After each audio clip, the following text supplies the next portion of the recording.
If you want to travel to Mars, for example, or to the Moon, you will have to transport what we call the metabolic consumable, which are oxygen, water and food.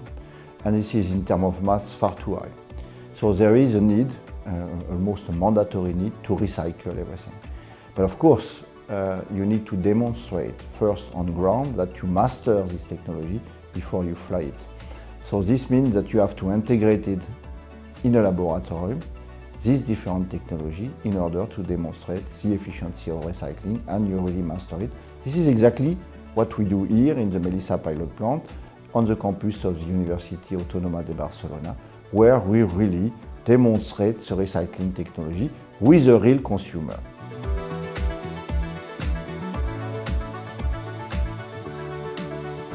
It is a unique facility worldwide because it is conceiving the life support systems in space in a very holistic manner.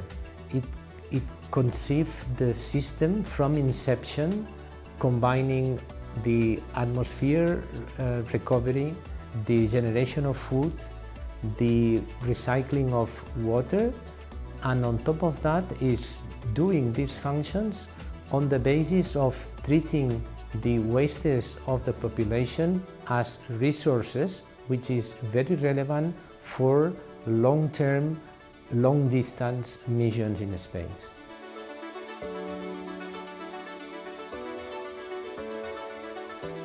Most exciting dream is clear to be able to demonstrate in whatever small scale that we can build a closed system that works in microgravity and that produces all that's needed for the life of the astronauts to be supported in whatever small scale. That would be the best dream.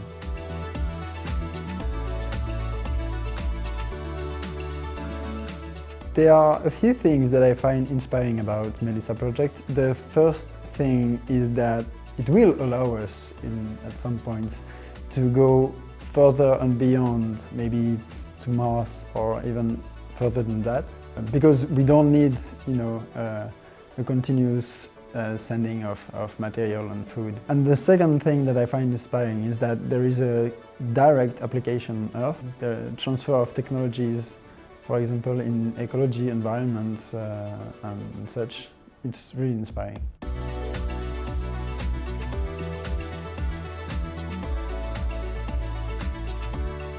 You have to realize that today the space missions are very close to the Earth, around 400, 500 kilometers. That's what we have today. We are really thinking of what Mars mission, Moon mission, and for this we need to recycle. So far, for the last 30 years, there was no official declaration that Europe could contribute, because there was no project. Now there is one, Mars Transit Habitat. So if there is one, then MELiSSA has a customer for space. So it's impacting much that seriously the project orientation.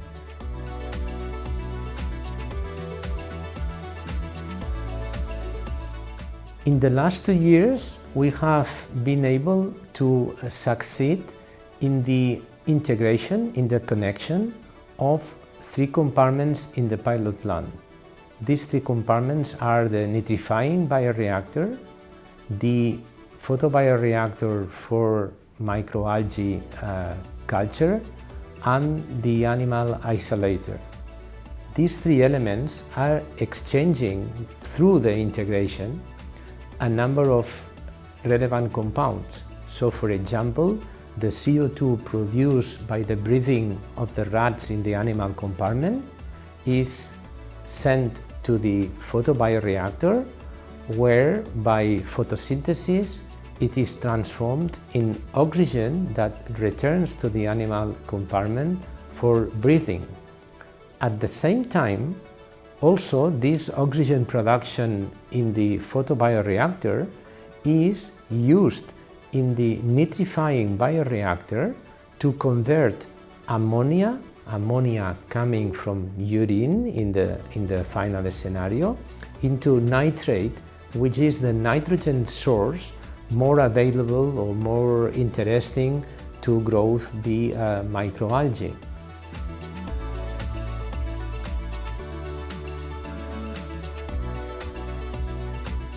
Well, UAB is a very strong university. We are in general all the time participating in many important projects, so of course space, working in any space project for us is also very important.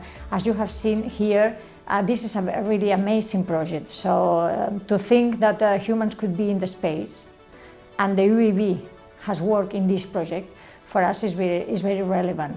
So we want to be all the time in the top. So all the time working in new things with multidisciplinary teams. This is also very important for us. They have the possibility to interact with European teams, for example.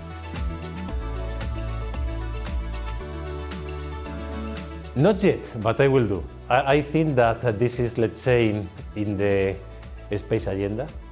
I think that by 2040 we will be in Mars. I think that it's a big challenge because Mars is far away, around 1,000 times the distance from the Earth to the Moon.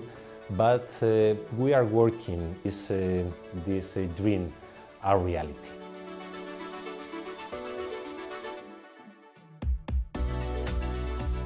The first thing I would do in Mars, if I would go there will probably be such a huge book of checklists to do there that there will be not so much initiative from the crew people. But still, the first thing that you would do is probably get up on a hill and take a picture.